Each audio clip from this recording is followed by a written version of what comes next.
The Baltimore Ravens just got the one injury that they could not afford. Cornerback Nate Wiggins went down today at practice. And even though head coach Jesse Minter does say that there is some optimism around the injury, if you take one look behind Nate Wiggins on the cornerback depth chart, it gets spooky. Listen, we have a lot to get into on this episode of the Reigning Ravens Report. Please be sure to like the video, sub if you're a Ravens fan. You're going to need this therapy. Let's get into it.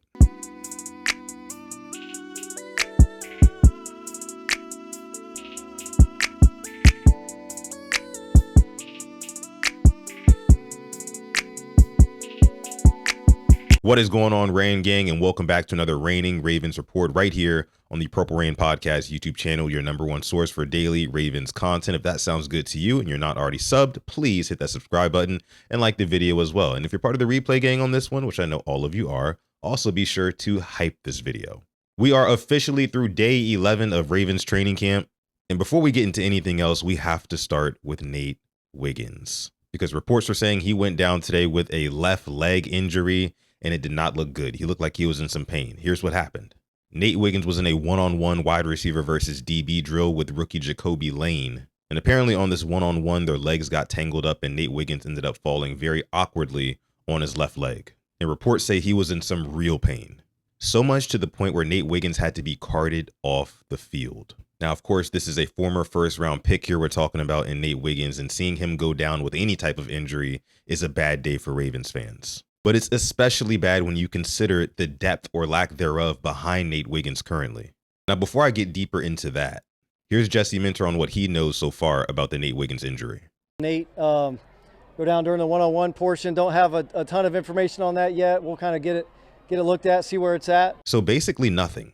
But what I will tell you is when head coaches start talking about the backup guys right after a dude gets hurt, it's probably not a good sign. It probably means that, hey, look, we're going to have to rely on some of these backups now for the foreseeable future. And while Jesse Minter did mention that he does have some optimism surrounding this injury, we still have no official diagnosis and or timetable for his return.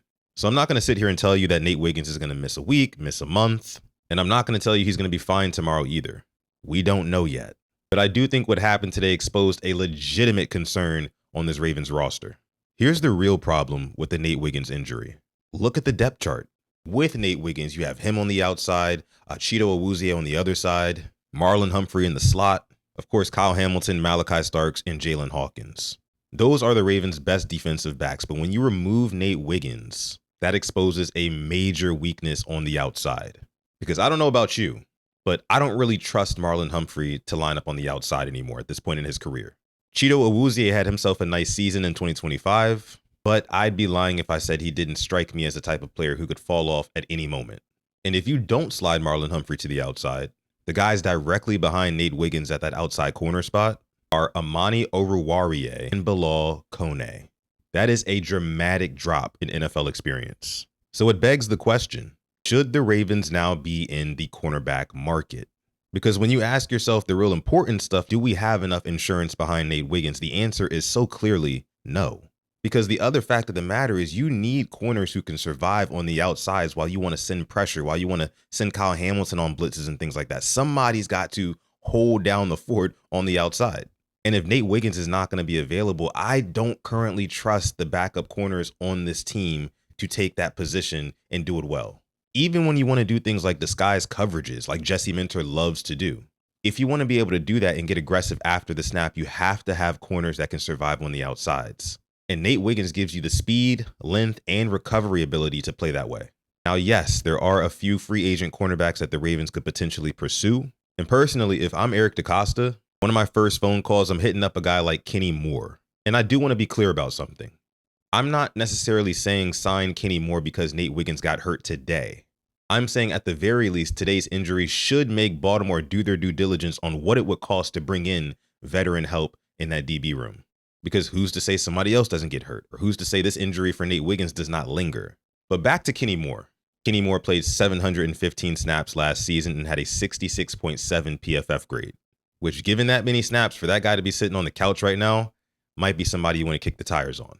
He also posted an 84.4 run defense grade, which was 5th among qualifying corners. Now, Kenny Moore has primarily operated on the inside, but that's almost a part of the appeal. If you don't want to slide Marlon Humphrey over to the outside, because I wouldn't, like I said, I don't trust him there, You can keep Marlon Humphrey as that nickel back and move Kenny Moore to the outside. Just a thought. That way you can alter personnel packages, and you also protect yourself against future injuries. If you've been watching the Ravens for a long time, you know how painful it is to watch this team play when they're depleted at DB. Another guy Eric DeCosta might end up giving a call to, much to Ravens fans' chagrin, Tre'Davious White. Because he also had a decent year last season, and keyword decent. Although I know Tre'Davious White is a little bit of a sore spot after playing for the Ravens and then going back and playing for Buffalo. It gave massive like Trader vibes, you know what I mean? But unfortunately, that's where the Ravens are at right now. Another guy they might kick the tires on is Trayvon Diggs. He's a guy where if the medical situation is looking on the up and up and he's not asking for too much money, maybe they could bring him in too. It's so sad that I have to talk like this in mid-August. Let me know down below in the comments if you think the Ravens should pursue another cornerback. In other news, while everybody's holding their breath about Nate Wiggins, we got great news at the top of practice that Zay Flowers is indeed back. He only missed one practice, and he looks like he's moving around pretty well out there. That left quad contusion does not seem to be bothering him. So it looks like the Ravens really dodged a bullet when it came to Zay Flowers' injury. And not for nothing, Jesse Minter did tell us that he was optimistic about Zay too when he first got injured. So maybe he is right about Nate Wiggins. We'll see. As you can tell, I'm stressed. Another player who returned to practice today was Travis Jones. He has passed his physical and he's officially off of the physically unable to perform list. That is big because we've been waiting for this defensive front to actually start coming together. Nnamdi Madubuike has been ramping up. Calais Campbell recently started participating in team drills. John Jenkins is working back in. And now Travis Jones returns.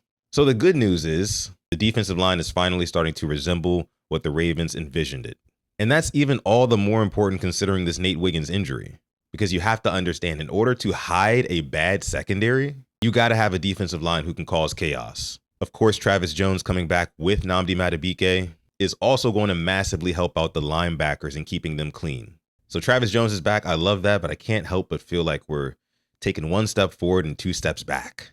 In other news from today's training camp, Jesse Minter confirmed today that Lamar Jackson will not be playing in the preseason at all. And personally, I disagree with this move. And look, let me be very clear. I'm not saying that Lamar Jackson has anything to prove in the preseason in year 9. I would love for him to just kind of get his body adjusted to the game speed and the physicality of it, because I do think it is important to kind of develop that muscle memory and callus of being hit in a real game. But I'm not actually mad at it. We'll see you in Indy, Lamar. Ravens wide receiver Rashad Bateman ended up missing practice today. And I wouldn't jump to conclusions on Bateman and why he's not practicing at this point in training camp. But it is a little bit concerning only because of Zay Flowers just getting back from his injury today. Other Ravens who are missing from practice today were Rasheen Ali, Skylar Thompson, Dayton Wade, Jaquez Robinson, Carl Jones Jr., and of course, Teddy Buchanan. There was another receiver today who rose his stock, and that's Devontae Walker. It was reported that today was not the best day for the Ravens offense, but even in spite of that, there were reports that Tez Walker had multiple chunk plays down the field. And since we've been recently living in Jacoby Lane world, this is refreshing news. We need as much competition, especially lower on the depth chart, for this wide receiver room as possible, because outside of Zay Flowers and Rashad Bateman, there are a lot of question marks, and I feel like we've been getting some answers in training camp so far, and I'd love to see it be from multiple guys, not just Jacoby Lane. Competition makes everybody better at the end of the day. But there is another offensive position that I think we do need to have some concern for as well, and that's tight end.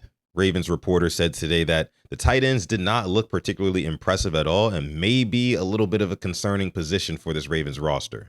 I'm not sounding the alarm just yet, but that does have my attention. Considering how much tight end usage is going to be implicated in Declan Doyle's offense, and historically how much the Ravens have used tight ends, the fact that the Ravens are lacking legitimate playmakers at the tight end position does scare me.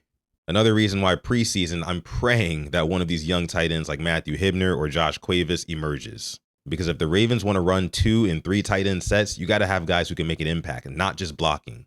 So Saturday should give us some answers.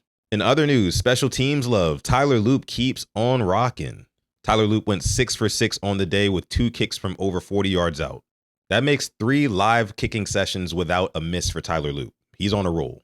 He's another guy who, when under the bright lights on Saturday, I want to see him deliver too. So those are my biggest takeaways from day 11 of training camp. We're holding our breath for Nate Wiggins right now. Already looking at potential free agent cornerbacks. Lamar Jackson and a couple of other veterans will not be playing in preseason. The tight ends are struggling, or at least inconsistent. Tez Walker has a nice day on offense. Travis Jones and Zay Flowers are back. And Tyler Luke keeps doing his thing. So I know that was a lot, guys, but what I need you to do is comment down below your thoughts and takeaways from day 11 of training camp. Again, my name is Sutton Def. You're watching the Reigning Ravens Report right here on the Purple Rain Podcast YouTube channel. If you enjoyed this content, please be sure to leave a like on the video and subscribe to the channel as well. But I'll catch you guys in the next one, and may purple rain.